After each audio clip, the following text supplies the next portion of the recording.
Welcome student. Today we are going to discuss lesson 5 separation of substance. பொருட்களை பிரித்தெடுத்தல் அல்லது பொருட்களை பிரித்தெடுக்கும் முறைகள். Let's see here what purpose we need to separate a mixture of substance. Why do we need to separate a different components of mixture? Because we need to separate useful components from the non-useful component. Yes. நமக்கு தேவையான பொருட்களை தேவையில்லாத பொருட்களில் இருந்து பிரித்தெடுப்பதற்கு நமக்கு பிரித்தெடுத்தல் முறைகள் மிக அவசியமான ஒன்றாக திகழ்கிறது. Yes. For example, stones are removed from rice. Yes. அதாவது அரிசியிலிருந்து கல்லை பிரித்தெடுத்தல். Yes, at the same time, tea leaves are separate from the liquid with a strainer while preparing tea. Yes. Let's see here that tea leaves are separate from the tea by using filtration method. Yes, we are using as a useful components tea. Tea leaves are non-useful components. Through the filtration method, we are separating the useful components from the non-useful components. Yes. Are you clear? Okay. Grains is separated from the stalk while harvesting by threshing. Milk or curd is churned to separate the butter. Yes. அதாவது தயிரிலிருந்து மோர் கடைதல் மூலம் பெறப்படுகிறது.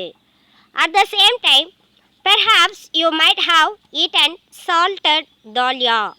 அதாவது நீங்கள் chilli மிளகா add பண்ண food item சாப்பிடும்போது என்ன செய்வீங்க? You don't like it chilli means என்ன பண்ணுங்க? வெளில எடுத்து போட்டுட்டு சாப்பிடுவீங்க. Yes, by using hand picking, கையால் எடுத்து போட்டுட்டு சாப்பிடுவோம். Yes, suppose you are given a basket containing mangoes and guavas and asked to separate them. What would you do? அதாவது உங்ககிட்ட ஒரு கூடையில் மாம்பழம் மற்றும் கொய்யாப்பழத்தை கலந்து கொடுத்துருக்காங்க. இதை நீங்கள் செப்பரேட் பண்ணணும். Which method follow to separate you? என்ன மெத்தடை ஃபாலோ பண்ணி நீங்கள் செப்பரேட் பண்ணுவீங்க? பை யூஸிங் ஹேண்ட் பிக்கிங், கையால் தான் பிரித்தெடுப்போம்.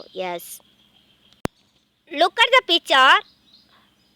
Butter are obtained from the core by using churning. சோர்னிங்னா கடைதல் மூலமாக மோர் தயிரிலிருந்து பெறப்படுகிறது.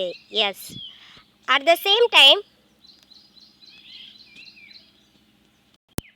why do we need to separate substance? Yes, this is a look like a activity. They were given 3 column. Column 1, column 2, column 3. Yes, we want to match it column correctly. First, separate a stones from rice. Separate stones from rice. Which second column is correctly matched? To remove impurities or harmful substance or components. Yes. Third column, which one is correctly matched to it? We throw away the solid components. Yes. So, it is a correct match of these separation methods. Okay. Next, churning milk to obtain butter. Yes. Which second column match it correctly? To separate two different but useful components. Yes. அதாவது மோரை நம்ம தயிர்லேருந்து பெறுறோம் இல்லையா? So அப்படி எடுக்கும்போது நமக்கு மோர் யூஸ்ஃபுல்லாக இருக்குது, தயிரும் யூஸ்ஃபுல்லாக இருக்குது. ஓகேங்களா? At the same time, third one, which one is correctly matched? We use both the components. Yes. அதாவது நம்ம பிரிச்சு இல்லையா, இந்த 2 காம்பனன்ட்ஸுமே நமக்கு யூஸ்ஃபுல்லான காம்பனன்ட்ஸாக திகழ்கிறது. Yes, at the same time, next one, separate tea leaves. Separate tea leaves. Which one is correctly matched? To remove non useful components. Yes, அதாவது நமக்கு தேவையில்லாத பொருளை பிரித்து எடுக்கணும். Then third one, which one is correctly match? We throw away the impurities. அதாவது நமக்கு தேவையில்லாத பொருளை தூக்கி போட்டுடுவோம். Yes, Before we use a substance, we need to separate harmful or non-useful substance that may be mixed with it. Yes.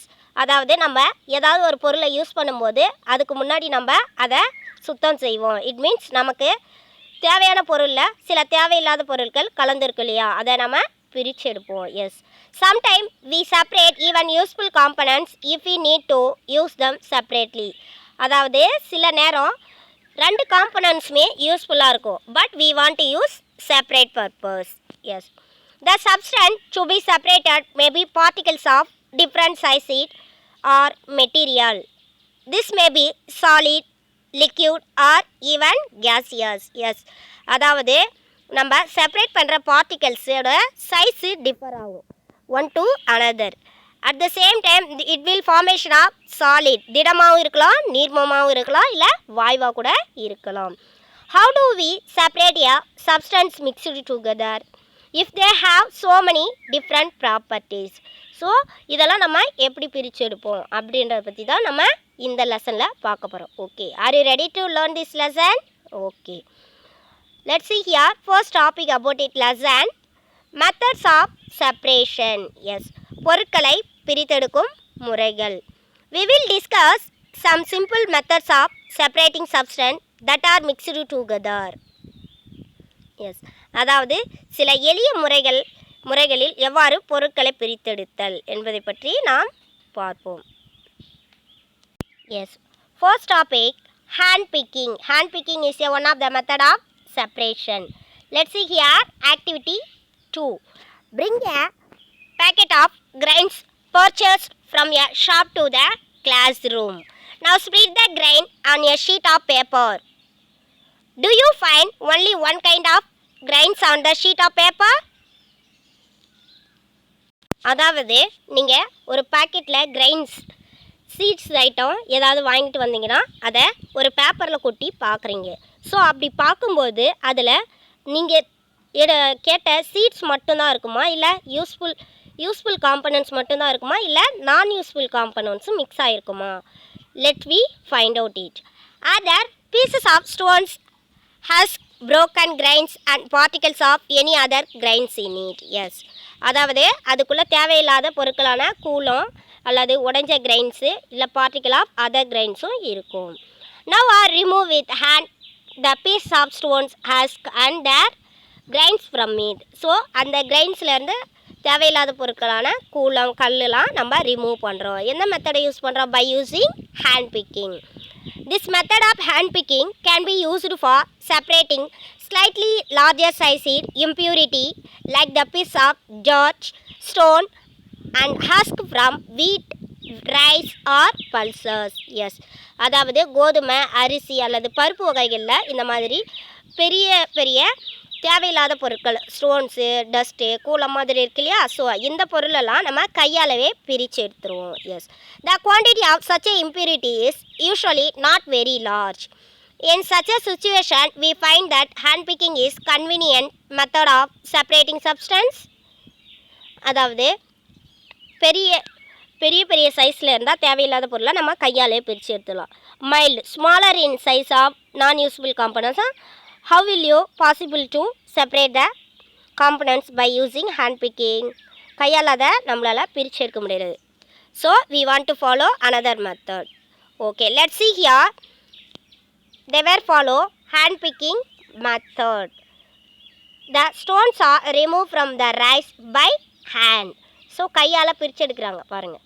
Okay, this like only we are also used to separate the mixture of useful components from the non-useful components. Okay, let's see here threshing na adithal. You must have seen bundle of wheat or a paddy stalk laying on the land or field after harvesting. அதாவது நீங்கள் நிலத்தில் அறுவடை செஞ்ச ஒரு நிலத்தில் பார்த்தீங்கன்னா கட்டுக்கட்டாக வீட் கோதுமை அல்லது நெல்லை கட்டி வச்சுருப்பாங்க, பார்த்துருக்கீங்களா? What purpose they were keep to there?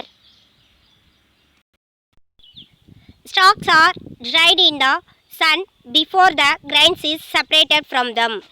Each stalk has many seeds attached to it. Yes, அதாவது ஒரு காம்பில் நிறைய சீட்ஸு அட்டாச் ஆகிருக்கும். ஸோ கட்டாக கட்டி வெயிலில் காய வைப்பாங்க. Imagine the number of grains of seeds in hundreds of bundle of stalk laying in the field. So நம்ம கற்பனை பண்ணி பார்த்தாக்கா ஒரு கட்டில் எத்தனை காம்பு எத்தனை சீட்ஸ் அதில் இருக்கும். Yes. How does a farmer separate grains seeds from those bundle of stalk? So விவசாயிகள் இதை எப்படி பிரித்து எடுப்பாங்க? One may pluck mangoes or guavas from the tree, but grain seeds are much smaller than the mangoes or guava. So, plucking them from their stalk would be impossible. How does one separate grains seeds from their stalk? Yes, அதாவது மாம்பழம் அல்லது கொய்யாப்பழத்தை மரத்துலேருந்து பறிக்கலாம். அந்த மாதிரி grains of சீட்ஸை கையால் பறிக்க முடியுமா? It is impossible. So அப்போ விவசாயிகள் என்ன மெத்தடை ஃபாலோ பண்ணி இந்த சீட்ஸை செப்பரேட் பண்ணுறாங்க? The process that is used to separate grains from the stalk is threshing அடித்தல்.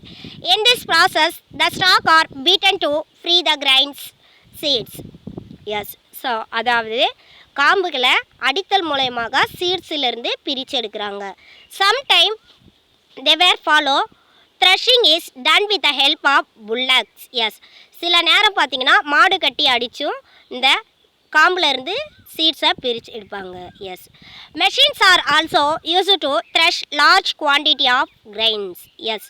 சில டைம் என்ன பண்ணுவாங்கன்னா அதிக அளவில் லேண்ட்ஃபீல்டில் பேடி ஆர் வீட் இருந்ததுன்னா மெஷின் டிராக்டர் யூஸ் பண்ணியும் டிராக்டர் அல்லது நெல் இருக்கிற மெஷினு அந்த மாதிரி யூஸ் பண்ணி நெல் அடிப்பாங்க. எஸ். நீங்கள் பார்த்துருக்கீங்களா? Yes. Let's see here. This is a threshing picture. So இங்கே பாருங்கள், இங்கே bundle of wheat இருக்கு இல்லையா? The farmer beating to free the stalk from the seeds. So they were obtained seeds separately. This process is called threshing. Yes. Let's see here. Next topic, winnowing. Winnowing means தூற்றுதல். Make a mixture of dry sand with the help of sawdust or powdery dry leaves. Keep the mixture on a plate or a newspaper. Look at this mixture carefully. Can the two different components be made out easily? அதாவது இந்த மணலையும் சாவ்டஸ்ட் மரத்தூளையோ mix பண்ணி ஒரு பிளேட்லேயோ அல்லது news பேப்பர்லேயோ வச்சுருக்கும்போது அதை நம்ம பிரித்து எடுக்கிறது ஈஸியா? It is impossible. Are the size of particle of the two components similar? அதாவது அந்த ரெண்டு பொருளுமே சேம் சைஸில் இருக்குமா? would it be possible to separate the components by hand picking? அதை கையால் பிரித்து எடுக்க முடியுமா? No. Now take your mixture to an open ground and stand on a raised platform. Put the mixture in a plate or a sheet of paper. Hold the plate or a sheet of the paper containing mixture at your shoulder height. Tilt it slightly so that the mixture slightly slides out slowly. Yes. அதாவது அந்த மிக்சராக இருக்கிற சாவ்டட்டையும் சாண்டையும் ஒரு Plato அல்லது ஷீட்லேயோ எடுத்துக்கிட்டு நம்ம shoulder லெவலுக்கு வச்சுட்டு கீழே விழற மாதிரி நம்ம தூத்துனாக்கா இந்த ரெண்டு காம்பனன்ட்ஸும் செப்பரேட் ஆகும். த்ரூ த விண்ட், அதாவது காற்றின் மூலமாக heavier particle settle down near the person and lighter particle settle down away from the person. Yes. Do both the components sand and sawdust fall at the same place? Yes. அதாவது மணலும் மரத்துளும் ஒரே பிளேஸ்லேயே settle ஆகுமா? Not. Is there a components that flow away? Did the wind manage to separate two components? Yes. அதாவது காற்றின் மூலமாக இந்த இரண்டு பொருட்களும் பிரித்தெடுக்கப்படுகிறது. This method of separating components of mixture is called winnowing. Here winnowing, தூற்றுதல். Winnowing is used to separate heavier and lighter components of a mixture by wind or flowing air. Yes. அதாவது தூற்றுதல் அப்படின்றது என்னன்னு பார்த்தீங்கன்னா ஹெவியர் அதிக எடையுள்ள பொருட்களையும் குறைவான எடையுள்ள பொருட்களையும் காற்றின் மூலம் பிரித்தெடுக்கும் முறைக்கு பெயர்தான் தூற்றுதல். Yes.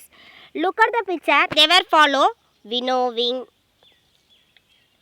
So the people are taken to the mixture of substance and winnow the mixture. So the heavier particles settle down near the person and lighter particles settle down away from the person through the flowing wind. So this process is called winnowing.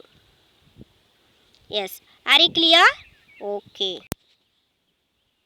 This method is commonly used by farmers to separate lighter husk particle from heavier seeds of grains. Yes. அதாவது காமனாக இதை விவசாயிகள் இந்த முறையை பின்பற்றி கூலத்தை சீட்ஸ்லேருந்து பிரித்து எடுப்பாங்க. Yes. The husk particle carried out away by the wind. அதாவது கூலமாக இருக்கிற இந்த லைட்டர் பார்ட்டிக்கல் கொஞ்சம் தூரம் தள்ளி செட்டில் ஆகும் த்ரூ த காற்றின் மூலம். The seeds of grains get separated and form a heap near the platform for winnowing. Yes. The separated husk is used for many purposes such as fodder for cattle. Yes. அதாவது இந்த கூலமா நம்ம பிரிச்செடுச்சோம் இல்லையா, they were used many purpose like food item for cattle. அதாவது கால்நடைகளுக்கு உணவாக use பண்ணுவாங்க. Yes. Okay children, remain the topic. We'll see you later. Thank you.